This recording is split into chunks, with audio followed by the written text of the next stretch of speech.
Hey guys, what's going on? It's Ash here coming at you today in Clash Royale. So, what do you think of Sparky, guys? Do you think she's OP? Well, some pros are saying that she is absolutely incredible. And in yesterday's tournament, as I promised you in yesterday's video, the #1 deck was an undefeated Sparky deck, played by ChiefBoyYouTube. Now, I tried to find this guy's YouTube channel, and I couldn't find it anywhere. When you search ChiefBoyYouTube, Clash Royale, or any combination of those phrases, it only comes up with Chief Pat. It's Chief Pat, shame on you, boxing everybody else out. I'm joking, Chief Pat's obviously great, but yeah, maybe he just doesn't have a YouTube channel. I just wanted to give him credit where credit is due for certainly, if not creating the deck, just having success with it. So anyway, ChiefBoyYouTube is going to be the player that we spotlight in today's video. This is really the highlight match from yesterday's tournament. It was between OneHive Hunter, who I did a video on this Golem deck that he's playing. He only lost once, Hunter, and it was to ChiefBoyYouTube, and it was an incredible match. So let's start out with that match here. This is the deck that I shared yesterday, a replay that I didn't share. It's going to be the one loss from OneHive Hunter. OneHive Hunter playing this really interesting hybrid minor poison chip deck with a Golem and flying machine. It doesn't seem like it should work, but hey, it's a new meta and we see new decks. One of the top comments on yesterday's video was, "Awesome Golem deck, I'm interested. Flying machine, what the heck?" or something like that. And it's true, you start seeing these cards that, you know, you didn't really you didn't anticipate as being powerful, certainly in any meta, like the flying machine. I was kind of down on the card, but its win rates are actually pretty solid. You know, it's over 50%, so you can't ask for much more. Anyway, let's see how this match goes here, guys. ChiefBoyYouTube's deck, you can see obviously the 8th card that we haven't seen yet is going to be Sparky, but don't let the fact that it's the 8th card in the deck right now in this replay fool you. OneHive Hunter still hasn't shown his Golem yet. The Sparky is going to be great against any sort of a tank, and obviously it's going to be very difficult to stop offensively with that new, quicker charge time. Obviously, she did receive a little bit of a damage nerf, but it doesn't really change any interactions of Sparky, except for Sparky versus Sparky. It can't one-shot another Sparky anymore, but anyway, it's still a really strong card. Now, OneHive Hunter may have made a mistake right here in the match, and this is what it all comes down to. He played a Golem in the back, but he doesn't have enough time to get a big Golem push if ChiefBoyYouTube goes all out in this lane because he has no elixir left. He's busy defending to support the Golem. Meanwhile, Sparky actually ends up getting a big hit on that left tower. Tower goes down, and then the Night Witch is going to go ahead and intercept those goblins coming in the right lane for OneHive Hunter. OneHive Hunter says, well played, good game by ChiefBoy. Both these players really good sports. That's partially why I really like them both a lot. Anyway, guys, I edited today's video, but I didn't edit the order of the match. I did clip out one match that was a win, obviously. He didn't lose because it was back-to-back Golem deck. So we're skipping over that match, but we're just going further into the future here against Sergio C here from Wild Gaming. So he's going to play the Sparky against the Giant in the right lane. Meanwhile, he has the Night Witch going in the left lane, going to be meeting up with those minions there. Probably going to let the minions go in the left. He indeed does. And now let's see if he starts a big push in the right with the Golem and Sparky. Now check this out. I think it's okay. I'm not this sequence, but watch this match, guys. Pay special attention. ChiefBoy is really good player, and you'll see that with some of the decisions that he makes now. Once he's identified that the opponent has a minion horde in their deck, he's going to be ready for it, and you're going to see what adjustments he makes moving forward in this match to anticipate the minion horde as the best counter to Sparky. He's going up against an actual pretty similar deck in some ways. It's a little bit baity. He has the minion horde and the minions, two good counters to Sparky. So let's see how ChiefBoy tries to get around those counters here. So he's going to go ahead and pump up. Obviously, in the first 2 minutes of this deck, treat it like a regular beatdown deck. You're going to be prioritizing pumping if at all possible. Now, the opponent actually gets a lot of damage on that right tower with a good fireball and minion push here, and then ChiefBoy decides to go all out in the right, knowing that his opponent really expended a lot of elixir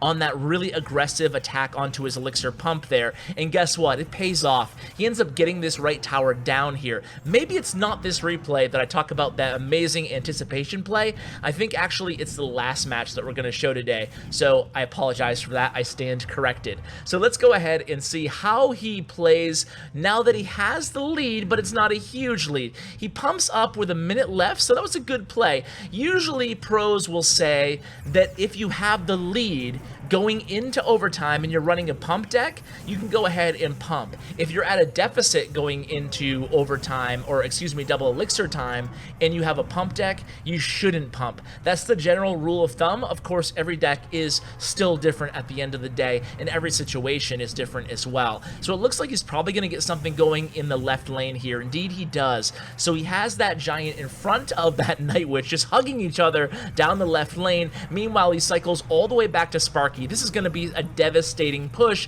and you can see he's going to be able to cycle back to another giant here, I think, as well, if he wants to. So here comes the Fireball. Fireball, just such a great, powerful spell now, especially since the Lightning nerf. I mean, Lightning now is ooh, it's really hurting. I didn't see the Lightning nerf coming. We talked about the cycle giant. There's the giant. Night Witch played directly in back of him. Sparky, with that new faster reload time, has enough time to get one hit on that left tower, baby, and it is down. Another really pretty pretty demonstrative win there for ChiefBoyYouTube. Again, if I do find out that he does have a YouTube channel, I just feel guilty giving him a video highlight without giving him a shout out to his YouTube channel. I'd love to see his gameplay. If he doesn't have one, maybe he should make one. But anyway, if I do figure that out, I'll include it in the pinned comments. For now, I'm going to make the pinned comments in every video a link to the deck that I cover, right? Makes sense? So you guys can just click on the link and copy it directly to your in-game profile. Really love that feature. In fact, we're working on a really cool feature in Plexchat, a company that I work for, a startup company out of San Francisco, and they're really cool. They're making like Clash Royale features inside the app. Clash Royale tools, I guess I should say, which is really awesome because right now it's so hard to compete with other big chat apps out there. So we're going to be Clash Royale specific in terms of the cool new features that we're introducing into the app, and one of them I can't share just yet, but it's going to be so cool. Oh, by the way, guys, look, here it is. It's the Zap and Ice Spirit played, anticipating the minion horde. What a great move there, and that's gonna finish the match, guys. Check this out here. A giant, a Sparky, a Night Witch. The giant is on the tower. We still have more elixir than the opponent, and look at all the units that we have on the arena. This is gonna be the fastest 3 crown in the entire tournament, I bet. This is crazy. 2 Sparkies now, a giant on the tower. Forget about it. Double hit with a Sparky, and that finishes the match. The opponent left in a laughing fit. I asked a few of you guys, or I asked all of you guys, I don't know why I said a few, but I asked all of you guys last video why people BM or spam laughy faces after they lose. It's kind of weird, I think, but some people answered saying that it's just because they played so poorly that they're just laughing at themselves. So whether it's true or not, I'll think of it that way, not as an insult to the person who beat them, as almost an insult to themselves. So anyway, here we have not covered any sort of a bait deck, and this is going to be an interesting one. It's actually a mirror deck as well. Spoiler alert. And we'll see how he plays it here. I think it has Boulder, Rocket, Mirror, Furnace. Now you might say, wow, that's just a really crazy off-meta deck, Ash. Why are you showing this? I'm showing it because the guy did really well with it. He finished, I want to say top 10, or at least he was in top 10, really close to the finish. And this is going to be one of those matches, guys, that, makes me reminisce about the good old days where there were, you know, 100, 200, 300, 400, 500, 600 live spectators in a match. This match, because it was the last one of the tournament, is going to get over 100 live viewers, and I tell you what, guys, it makes me miss the 15K days. I don't think they're ever coming back the way they were, but I miss those big tournaments where even as a viewer, the tension, the energy is just infectious because there's so many live viewers, and you can tell as a player how much pressure they must feel, but it adds some sort of an energy to the game that I think has been lacking in the in-game, not like certainly tournaments like CCGS or Gamergy or ESWC. All of those tournaments are awesome, those live tournaments, but still not the same. We don't get that same feeling in-game as we used to.